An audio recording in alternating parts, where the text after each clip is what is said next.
Everyone. As you know, we are not meeting in class on Monday, February 11th. And so as a result, I wanted to just record this quick video for you to get us started with the ancient Near Eastern material so that we don't get too far behind. I'll try to keep it short and sweet. And I would encourage you, just like you might in normal class, to take notes, jot down questions. And what we'll do when we meet on Wednesday in class is to do a sort of lightning round to go over this material, make sure everybody has understood everything. And if there are any questions you have then, that will be your chance to ask. And then we'll hopefully continue to move on with our ancient Near Eastern material and be right on schedule. So without further ado, let's get started. So when we're talking about the ancient Near East, we're talking about the area that you can see here in green on the map to the north, this area, Assyria, Mesopotamia. We will next week get to this area here, which is Egypt, which also, as you can see, has a river running through it, the Nile. But what makes Mesopotamia such an important region is that it is a land that lies between the two rivers. It literally means Mesopotamia in Greek, meso between Potamus River, the land between the rivers. In this case, those rivers are the Tigris and the Euphrates.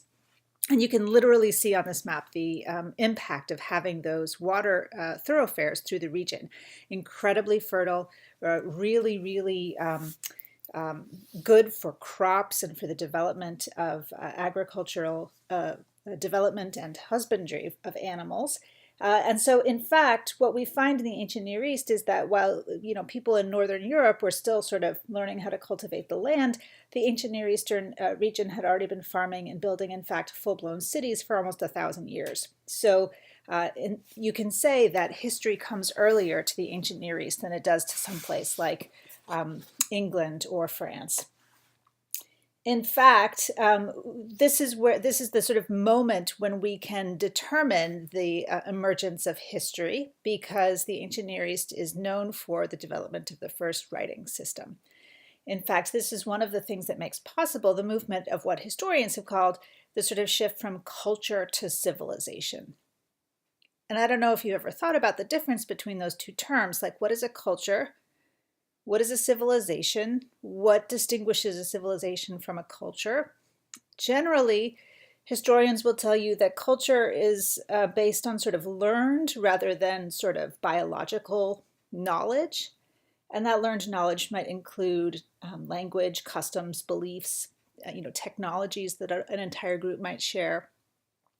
Whereas a civilization is more complex in the sense that it has permanent systems for social regulation, hierarchies, laws, systems of transport, agriculture, ways of regulating resources, so say surplus from agriculture and stuff like that, which includes things like money, taxes, politics, all of which, if you think about it, can be best implemented with a system of writing and recording all of that kind of information. So in fact, one of the first uses to which written language is put is those kinds of record keeping, you might say, of laws, of taxes, of agricultural and trade records and things like that.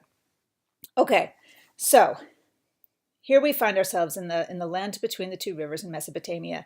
And I just want to sort of give you a sense of how this region developed over time. So in fact, we can see a succession of these civilizations in the ancient Near East in this so-called Fertile Crescent. We're going to begin today with the Sumerians, who sort of flourished starting in this southern region, what we would call Sumer, from about 3500 BCE. They eventually were sort of overtaken by the Akkadians, who came from slightly to the north, and had a resurgence for a while before the Babylonians, then the Assyrians, then the Neo-Babylonians, and then the Persians eventually dominated this region. So, I think the first thing that you might notice when you look at this sequence of civilizations is the fact that there are a number of different groups that are sort of occupying this region, and that in fact, because there are no real natural defenses, you've got all of these mountains up here, the Zagros Mountains, you've got a desert down here to the south, the Arabian Desert. But in the region of Mesopotamia itself, it is open, it is fertile, it is relatively flat, and as a result, you have both the development of really large city-states. We in fact call it the sort of urban revolution, with complex irrigation systems and systems of labor and planning. But at the same time, because there are no defenses between these regions, you also find, together with trade, a sort of constant war, constant invasions of one region into the next, and one culture trying to dominate another.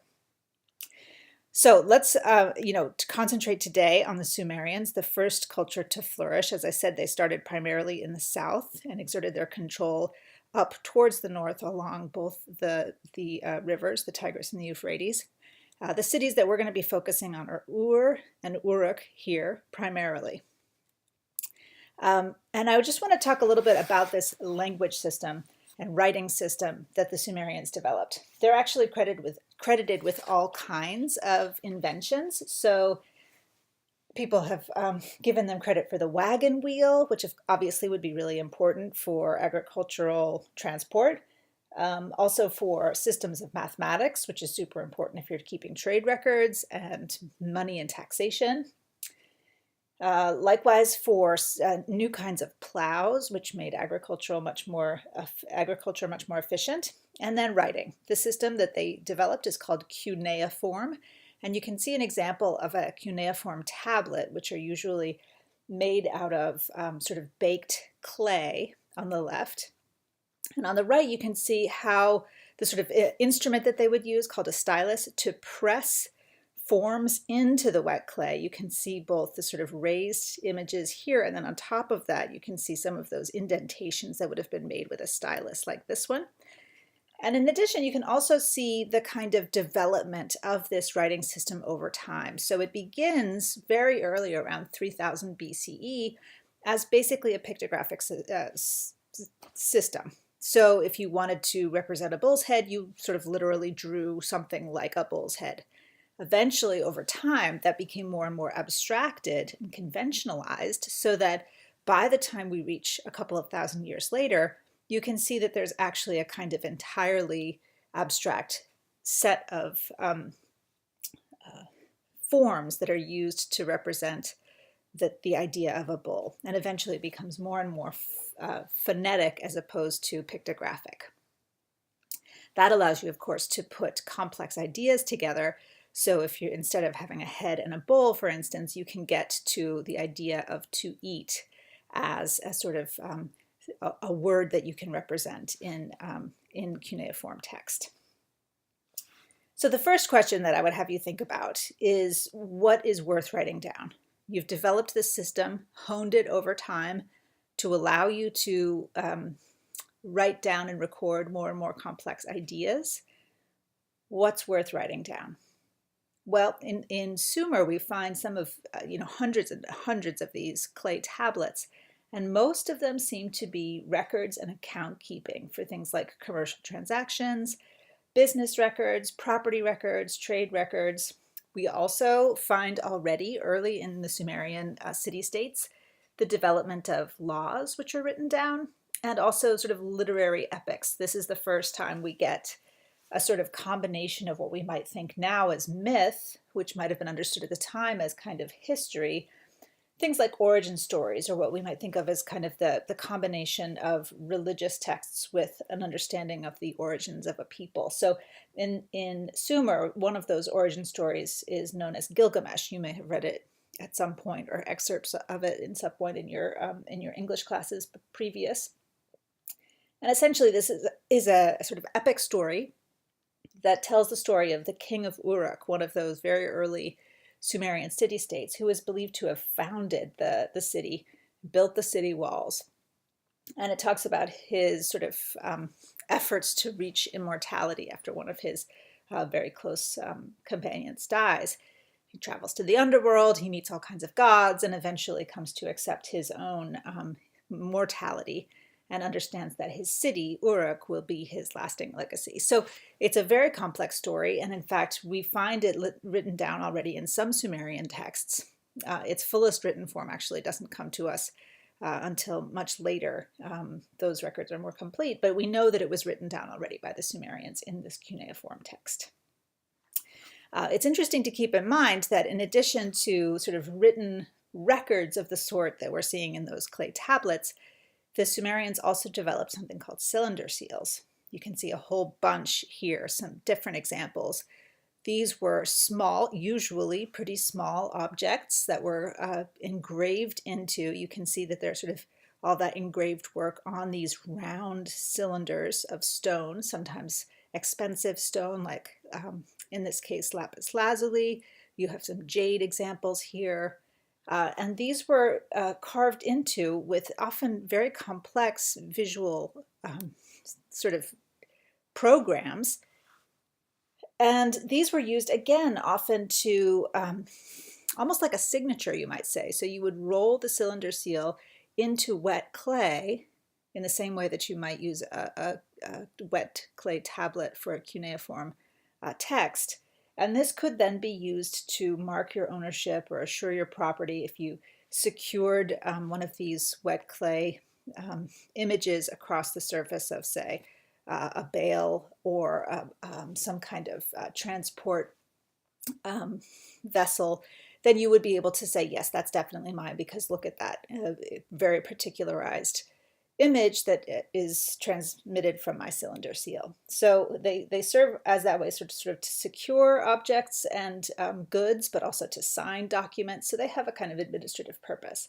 But what's fascinating to me is that the kind of detail and the kind of sort of visual sophistication that you find in something that was essentially used for business records. So this is the sort of image that is produced from this cylinder seal that we see here. It involves what looks like some kind of banquet, some kind of feast or festival with musical instruments, with figures seated in conversation, eating. There's a big sort of tablet or tray of food over here. This clearly is somebody of relatively high status, of relatively high wealth, that is using the cylinder seal to sort of project that image of themselves as well. So they could be really quite sophisticated documents, not just simply a sort of sign on the line signature. So I want to look now at the development or the sort of emergence of what we can really call sort of, I guess, organized religion. And we know that this happens in the ancient Near East primarily because we have, again, those written records that tell us exactly what those beliefs were and how those practices were carried forth. We're going to look at some examples of religious structures and objects from these two locations, Ur and Uruk. These are both Sumerian city-states. And let's start here at Uruk. This is one of the earliest ziggurats and temples that we know of from about 3400 BCE. It's now in ruins, as you can see, but it was dedicated to Anu, who was the sky god. And the ziggurat is, in fact, this, you might say, kind of platform that you would reach via this long, long staircase. The ziggurat itself was about 40 feet high originally and was topped with a temple. In this case, it was known as the White Temple. Again, we know all of this from written records and, as you can see here, from the archaeological record as well. Each city-state had its own ziggurat, usually at least one, and its own temples, because each city-state was dedicated to particular gods or goddesses. And often they spoke their own language, they had their own laws, they were incredibly independent city-states, and as a result, their relationship with their gods was also very highly specified and codified in their local traditions. In this case, you can see a reconstruction of what this entire sort of complex would have looked like. Again, there's that long, long staircase leading up to a kind of platform with the temple dedicated to the goddess on top. And it's really interesting to think about that. Why would you put your temple on top of this kind of platform? Why would you go out of your way to produce essentially a kind of imitation of a mountain to place your temple on top of? And there are probably lots of reasons. On the one hand, There might be sort of logistical and practical reasons. Remember, we're in the land between the two rivers, which were known to flood quite regularly. So it might be kind of just practical to raise your temple dedicated to your god or goddess on the highest level you can. And because there are not a lot of natural mountains or hills in this region, you would perhaps build one. We also know that it's kind of common in this region for these platforms, these ziggurats, to be built over and over again over time, kind of like we saw at a place like Çatalhöyük, right, with those houses that were built one on top of another over generations. The same thing seems to have happened in the ancient Near East, with these ziggurats being built higher and higher over time over the ruins of previous temples, so that the temple was constantly reaching higher and higher as it built up over time. So it was clearly they were understood not just as a sort of a practical expedient to raise the temple out of the flood zone, but also seems to have been related to the fact that they're believed to be sacred sites of some kind. Here's another example. This one's actually been restored quite heavily, so you can get a sense of how this one began to look. This is actually just the lowest level of the Nana ziggurat in Ur, the next city down, the next city-state down in Sumer. And this was actually built in the sort of second Sumerian period of ascendancy. So this is a much later, in fact, from the ziggurat that we just looked at in the city of Uruk. And again, you can see the kind of structural raising up, the sort of almost imitation mountain that this ziggurat creates. These would have been solid structures. There's no interior here. And they really would have served as platforms with these massive staircases. In this case, we have actually 3 staircases, 2 leading from the sides, 1 from the front, which would have led up to a sort of platform level. This reconstruction gives you a sense of just how many platforms there would have been. In fact, probably 3, with the temple dedicated to Nana right at the top. The lowest level that we see here, in fact, is about 50 feet tall and 205 feet wide, 141 feet in depth. So this is really an enormous structure. You might get a sense of that scale by looking at this little dude standing on the top of that first layer here. And I think it's important to understand that these were sort of understood to be platforms for the gods. In fact, maybe even dwelling places for the gods. Those temples would have been sort of sanctuaries for the gods to sort of bridge between the gods' realm and the realm of humans. You can get a sense of what it might have been like to, live in the city of Ur and to sort of come across this ziggurat. It's an enormous structure, overwhelming structure, a very powerful structure that I think really gives you a sense of the kind of values that the Sumerians were trying to instill in this sacred site. They look powerful, dominant, incredibly stable. Look at the use of those strong vertical lines. So even in the sort of exterior, it's not just a flat surface, but there are these sort of ridges that are built into the mud brick, which give you a sense of that ascendancy, that vertical lift. Join with that those incredible staircases. I mean, if you were to start at the bottom of this staircase, you wouldn't even be able to see your destination at the top. So it would seem like this incredible, long, arduous journey to get to the top of those 100 steps. And that upward journey would literally be the means by which you would make that transition from the earthly realm to this more sacred realm of the gods. Very solid, very blocky, incredibly geometric. There's no sort of rounded or soft edges here, which really gives you a sense of this kind of powerful dominance of form through form. And it certainly would have also sort of protected the sacred temple at the top, not just from flooding, but also from perhaps enemies or other warring city-states that might come into your city. And it also gives you a sense of the way in which the gods were believed to sort of see all from above the sort of hubbub of the city down below.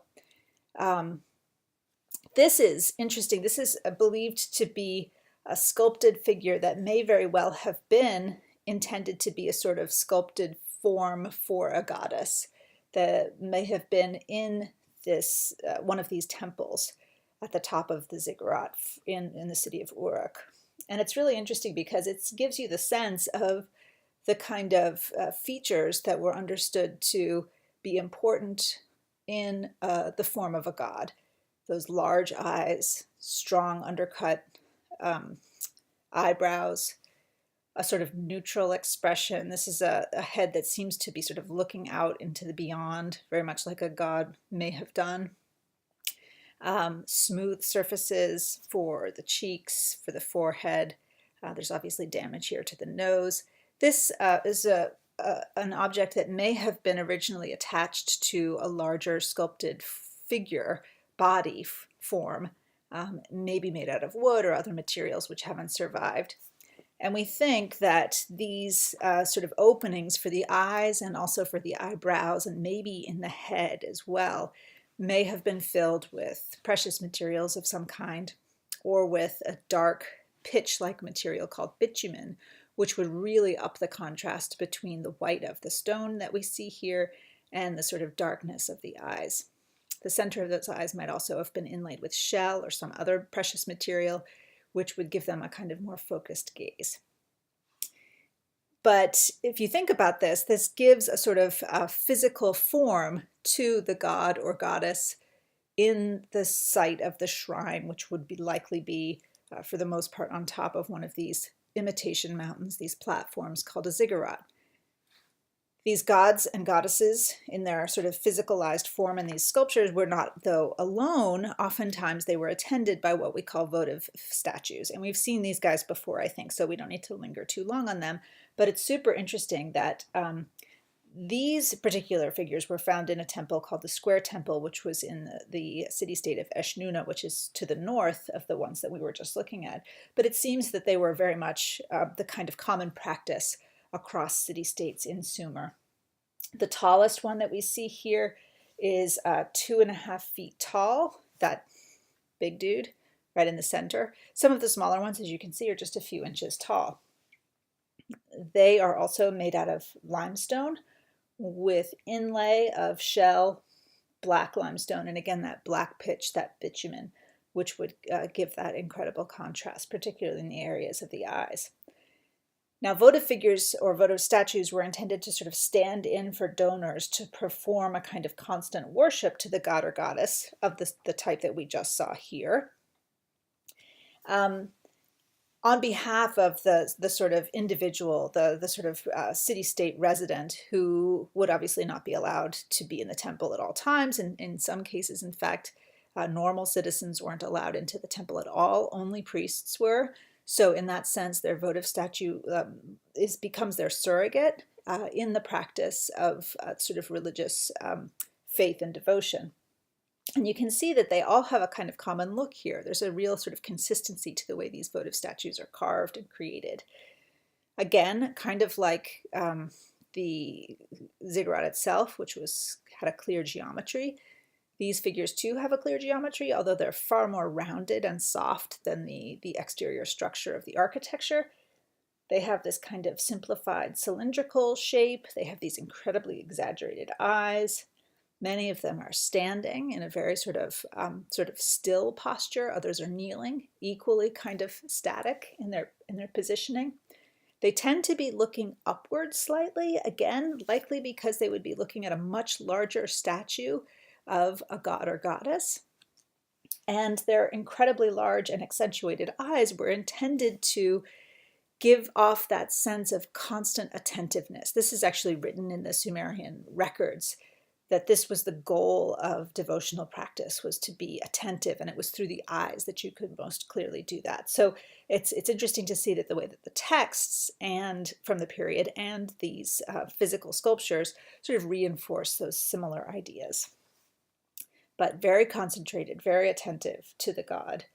And I think when you see this kind of commonality across all of these figures, even with the difference in, say, some degree of their clothing or the specifics of their hairdo, there are these really common features, right? All the guys have these long beards that are sort of ridged in rows. Their hair comes down over their shoulders. The women all wear these sort of long skirts, which you can see here, that wrap up over their shoulders. They have similar sort of hairdos or headdresses, you could say. So there's actually a lot of continuity from one figure to the next. We actually call that kind of a convention, a standard form.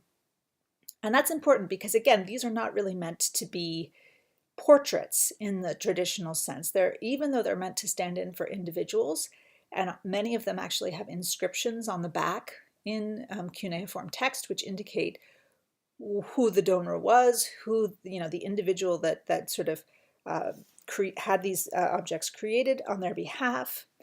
They're not meant to be realistic representations or portraits of those individuals. They take on a kind of common form because, in fact, I think they're supposed to have a common purpose. And that trumps any idea of, like, I want my particular facial features to be represented in this figure in the presence of the god. It was much more about the function and the purpose of the votive statue to carry on that devotional attentiveness, and much less about sort of remembrance or memory of a particular person's figural likeness. And there you can see those eyes. I just want to give you a sense, because that last image was in black and white. This one, as you can see, really shows these two figures with these incredibly accentuated eyes. And this gets to that idea that we've all probably heard before of the eyes being the windows to the souls, right? So here, in fact, those enormous eyes seem to suggest that these figures are seeing everything, they're taking everything in, that they are open to the god or goddess before whom they stand. And this is the little guy we saw at the very, very beginning of class. This one's in the Met, and it's also from this group of votive statues that were found in the square temple. And you can see he fits in exactly with those kind of conventional forms. The way the hair and the beard are treated, the way the eyes are treated, the gesture of the hands, the upright posture, the sort of cylindrical form of the skirt that he's wearing. All of this suggests that he falls exactly in line with these sort of traditional or conventional forms. And so here we can get a sense, I think, for the first time of the kind of religious practices as they emerged in the ancient Near East and were written down and recorded, that this is, I think, the first time we begin to see that kind of more, what you might call sort of conventional sense of a religious practice. We don't have any evidence of that from the prehistoric period, though we do have all of these kinds of objects like, for instance, those female figurines that might suggest certain kinds of spiritual practices, likewise the cave paintings, things like that. But now we actually have firm evidence that there was a sort of organized religious structure within the city-states in the ancient Near East. Right next to this massive one of the massive ziggurats, and I'm showing you the reconstruction of the Nana ziggurat in Ur. Right next to it is a variety of structures which we can see in this sort of aerial view that our archaeological digs have begun to uncover. Right next to it, in fact, are a variety of tombs. And in these tombs, we find all kinds of really fascinating things that tell us something not only about the sort of religious beliefs of the Sumerians, but in fact also about their sort of political structure and political beliefs.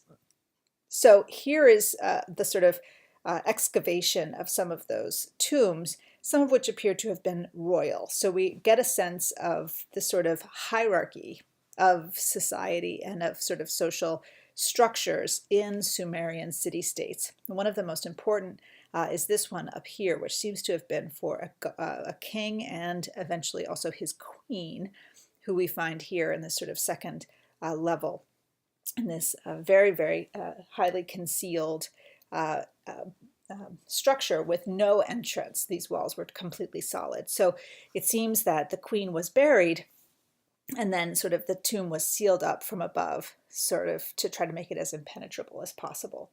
So the queen's name, Puabi, was her name. She was probably believed to be a queen, maybe a priestess of Nana, whose ziggurat was right next door. And in these royal tombs, we found all kinds of amazing objects, including this musical instrument. This is the sort of body or sort of base of a lyre, which was made out of wood and had strings that would sort of rise up from its base here to a superstructure up above. That has all unfortunately sort of deteriorated over time in the tomb, but and has therefore been reconstructed with the wood that you see here. But the parts that were made out of metal, stone, and inlaid shell, they all remained inside the tomb, and so they were actually very perfectly preserved. This is one of several lyres that was found in the tombs, and as you can see, they're made with a bunch of really precious materials. You have gold, lapis lazuli, which was imported from Afghanistan, which is miles and miles away. You also have shell, red limestone, which was imported from India. Very, very delicate metalwork, and that bitumen, again, that sort of dark tar-like material to create those very strong contrasts, which serves sort of as the glue to hold all of these precious materials and expensive materials together. And it's really interesting to me that you find all of these really luxurious and expensive materials being lavished on a musical instrument. So just pause on that idea for a minute, because what does that tell us about the culture of the Sumerians? What do they value? Where are they putting their money, as it were? And it's really interesting to keep in mind that there seems to have been a really strong interest in the Sumerian city-states for what we might call sort of like high culture, right? Music, poetry, things like the Epic of Gilgamesh, literary expression, those all seem to have really sort of flourished in these Sumerian city-states. I want to take a look in particular at the sort of inlaid section that we see here on the front of the sound box of the lyre. Oops, excuse me, sorry.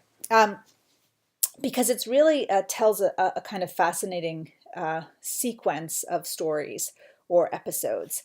You can see here that there are 4 sections. It almost looks like a kind of very early prototype for a comic book or something like that, or a sort of cartoon, because each of these sections is given over to a sort of separate episode. At the very top, you can see a man standing. You can see that, again, very conventional form for the beard, and he seems to be hugging 2 bulls. And look at the shape and form of those bulls' heads. It looks very similar to the bull's head that sort of crowns the instrument here, made of gold and lapis lazuli.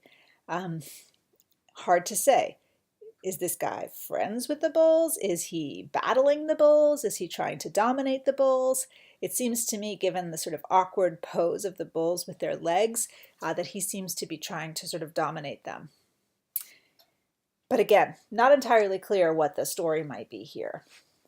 Clearly some kind of heroic figure, though, standing right in the middle on that central axis. Below him, we have a scene of what seems to be some kind of feast with anthropomorphized figures.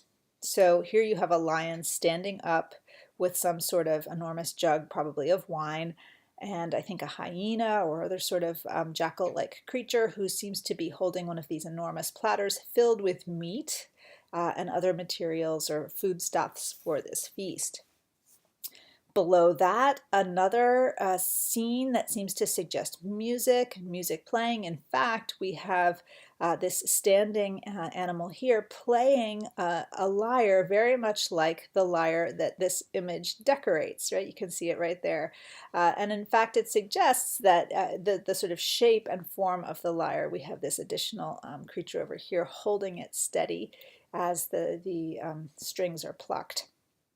And at the very bottom, it looks like some kind of scorpion man figure, this kind of combo man-scorpion with a jackal behind him holding a couple of cups. These scorpion figures were often associated with the land of demons or the underworld. And that gazelle or jackal behind him seems to have been a sort of assistant. His hands are raised. He's holding some kind of document or object in his hand as well. So it's really interesting because what does this represent? There are many, many theories. Some have said that it might represent or recount episodes from the Epic of Gilgamesh. So this might be our friend Gilgamesh who's sort of trying to make his way down to the underworld to try to understand immortality, and goes through a variety of feasts and encounters along the way. On the other hand, others have said that it might actually be a record of the kind of funerary ceremonies that actually took place at the royal tombs. In fact, we know that these tombs were filled not only with the deceased king or queen in this case, but also with all their attendants, who were probably either killed or committed suicide um, in order to follow their queen or royal leader into the afterworld. And what's I think important here is to keep in mind that these objects were placed inside these tombs in order to serve these important royal figures in the afterlife, right? So it suggests that the queen or the king is going to need all of this stuff, including the attendants, but also including things like the lyre and the other musical instruments when they pass on into the afterlife. And that gives us a tremendous insight into how the Sumerians thought about the continuity between earthly life or human life and the afterlife, and perhaps the sort of way in which those two were then associated with the divine, with the gods that may oversee the individual city-states. So again, the sense that we have very complex ideas about a hierarchical society emerging, about the worship of ancestors and of royalty, and specifically the emergence of ideas about the afterlife, which we could already sense, I think, in the Paleolithic and definitely in the Neolithic periods, with those emphases on burial and death. They seem to become much more codified and much more sort of clearly articulated by the time we reach the ancient Near East. Another really fabulous object that was found in these royal tombs is the so-called Standard of Ur. It's actually now in the British Museum. And you can see that, again, it's got this incredible combination of red limestone, blue lapis lazuli, both of which were imported materials from very distant lands, suggesting long-distance trade and very complex trade routes. It also has that inlaid shell and limestone in a very complex set of registers, which seem to tell a narrative, to sort of provide a story line. In this particular case, it seems to be some kind of, again, festival or procession. You have what look to be servants bringing foodstuffs and animals. Eventually, at the topmost register, we have a number of seated figures. Again, a little lyre, again, that instrument that we just saw, very highly decorated, being played in one corner. And then a bunch of figures seated with little cups raised, and more attendants here. And then you can almost immediately tell who the most important figure is. You can see the hierarchy of society here, because is there one figure that really stands out? Well, yeah, actually this guy, right? I mean, he's larger than all the rest. His head actually breaks through the boundary of that topmost frame of the image. And all the other figures seem to be sort of facing towards him. So in fact, we get this really clear sense of a sort of hierarchical society that's determined or shown to us through the sort of hierarchical proportions.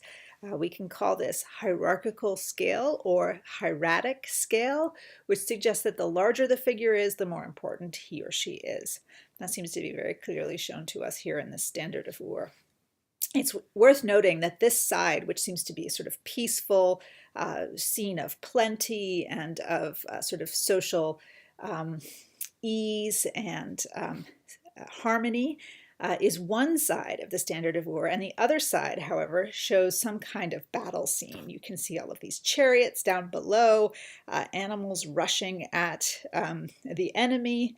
Here you have a whole bunch of Sumerians who seem to be taking the armor and the clothing off of their enemies over here. And again, this is a little bit more damaged up here in the top, but you can see those enemies being brought before one figure who is much larger than the others, who breaks the boundaries of that upper sort of border or frame. Who is also attended by animals and by a chariot and things like this. So in fact, this is a sort of perfect summation of Sumerian society, because in fact, on the one hand, you see war, conflict, this constant need to defend your independent city-state from perhaps other city-states or other civilizations, and on the other, this sort of incredible wealth and harmony, this very, very sophisticated society with very strong understandings of hierarchical social scales and things like this.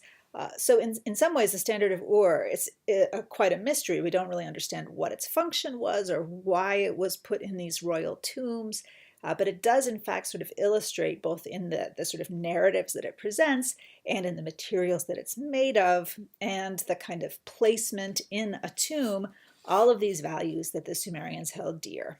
You know, very, very strong belief in the afterlife, importance of the leaders, particularly the kings and the queens, this sort of dominant hierarchical social structure.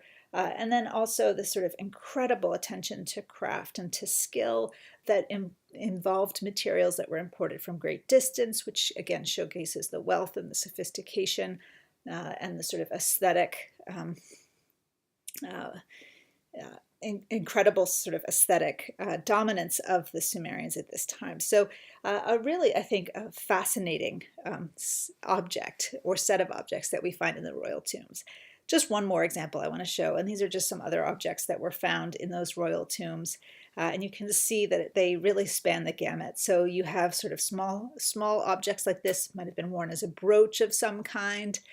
This standing bull-like creature with wings, again, really an interesting combination of different animal forms into an imaginary form. This might have been used as a kind of stand originally that held some kind of vessel up on its top.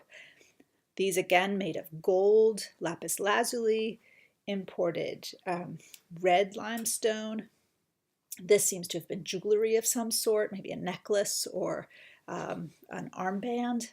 And then we also found a whole bunch of games, archaeologists I should say, found a whole bunch of games inside these tombs so that clearly the royal family could continue to sort of entertain themselves in the afterlife. There's actually, you can actually buy reconstructed versions, present day versions of these ancient Sumerian board games. I think this is called the Game of 20 or something like that, which is sort of a very complex number game, which also sort of showcases the degree to which the Sumerians had developed not just mathematical systems for the purposes of trade, finance, and so on, but also put those sort of skills to work for kinds of entertainments like these games. So I think that gives us a sense of the sort of foundations of Sumerian culture and the ancient Near East and the beginnings of history. Again, just to sort of review, we're seeing the emergence of written systems in the ancient Near East, the introduction of cuneiform, as well as cylinder seals, which were used to communicate specific information and knowledge, but also to determine things like ownership and property. We also see the emergence of organized religion with the development of these imitation mountain ziggurats that were used as the foundation or the base for temples like the one we see here in reconstruction in Uruk, or again here in the reconstruction of the Nana ziggurat dedicated to the goddess Nana in the nearby city of Ur. In these temples were often sculptural figures which might have represented the gods, and also votive figures who certainly stood in for individuals in a constant devotion to the gods, who were believed to really dominate and determine life in an individual city-state. We also see the emergence of incredible social hierarchies with the emergence of royalty. And here in the tombs, we get a sense of exactly what those royal families believed in, what they valued, how they put a value on things like culture in the sense of art, music, poetry, literature, and how those sort of precious objects of things like the Great Lyre, but also the Standard of Ur, as well as jewelry, made it into these tombs, suggesting a belief in the afterlife, and the ongoing legacy of these royal family members in the sort of ongoing governance, if you will, of the individual city-states. So it's a fascinating sort of emergence into history, I think.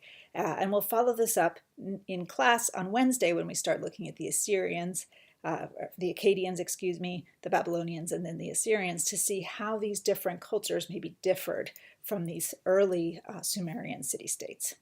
So thank you for your attention, and we will meet in class on Wednesday.